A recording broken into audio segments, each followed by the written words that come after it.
حدیث قدسی اللہ تعالیٰ ارشاد فرماتا ہے سرکار دو عالم علیہ الصلوۃ والسلام کی زبان سے کہ جب انسان کثرت نوافل کی بنیاد پر میرا قریبی ہو جاتا ہے، اتنا قریبی ہو جاتا ہے، اتنا قریبی ہو جاتا ہے کہ میں بندے کو اپنا محبوب بنا لیتا ہوں۔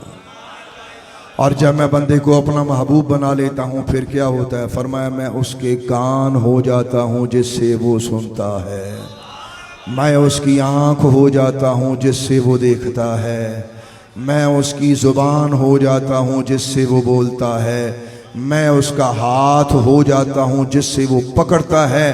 اور جب یہ اگلا جملہ میں بولتا ہوں تو میرا جسم لرزتا ہے۔ اللہ فرماتا ہے میں اس کے پاؤں ہو جاتا ہوں جس سے وہ چلتا ہے۔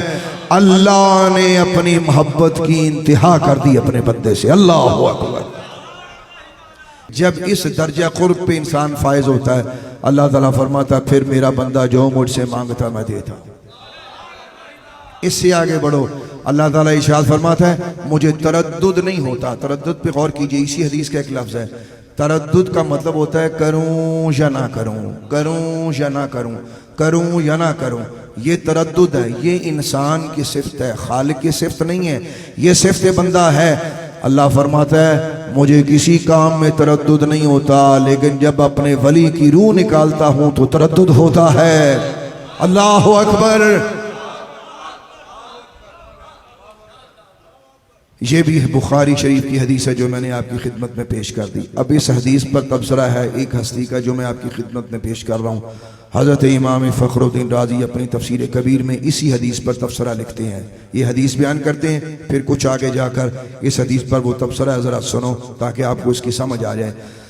وہ عربی عبارت یہ ہے وَكَذَلِكَ الْعَبْدُ إِذَا وَاظَبَ عَلَى الطَّاعَاتِ بَلَغَ إِلَى الْمَقَامِ الَّذِي يَقُولُ اللَّهُ كُنْتُ لَهُ سَمْعًا وَبَصَرًا فَإِذَا صَارَ نُورُ جَلَالِ اللَّهِ عَزَّ وَجَلَّ سَمْعًا لَهُ سَمِعَ الْقَرِيبَ وَالْبَعِيدَ وَإِذَا صَارَ ذَلِكَ النُّورُ بَصَرًا لَهُ رَأَى الْقَرِيبَ وَالْبَعِيدَ وَإِذَا صَارَ ذَلِكَ النُّورُ يَدًا لَهُ قَدَرَ عَلَى التَّصَرُّفِ فِي الصَّعْبِ وَالسَّهْلِ والبعید والقریب۔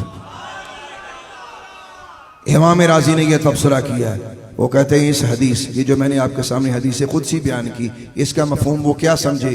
آپ نے فرمایا کہ اس کا مفہوم یہ ہے اسی طرح جب بندہ قرب نوافل پہ فائز ہوتا ہے، اللہ کا قریبی ہو جاتا ہے، اللہ کا قرب حاصل کر لیتا ہے، تو آپ نے فرمایا پھر اللہ تعالیٰ اس سے فرماتا ہے، اسی حدیث کا تبصرہ آپ بیان فرماتے ہیں، پھر اللہ تعالیٰ وہ بندے سے فرماتا ہے کہ بندے میں تیرے کان ہو گیا۔ فرمایا جب اللہ بندے کے کان ہو جاتا ہے بندہ قریب سے بھی سنتا ہے، دور سے بھی سنتا ہے۔ اسی طرح جب اللہ کا نور اس کی آنکھیں ہو جاتی ہیں پھر وہ قریب سے بھی دیکھتا ہے، دور سے بھی دیکھتا ہے، 10 کلومیٹر دور واقع ہو رہا ہوتا ہے یہاں سے دیکھ لیتا ہے۔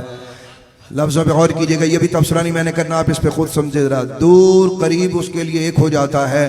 اور فرمایا کہ جب اللہ کا نور اس کے ہاتھ بن جاتا ہے پھر وہ مشکل میں بھی مدد کرتا ہے، آسانی بھی مدد کرتا ہے، قریب ہو تو بھی مدد کرتا ہے، دور ہو تو بھی مدد کرتا ہے۔ اب یہ عقیدہ کم از کم 1000 سال پہلے اولیاء کرام کے بارے میں ہمارے بزرگوں کا ہے۔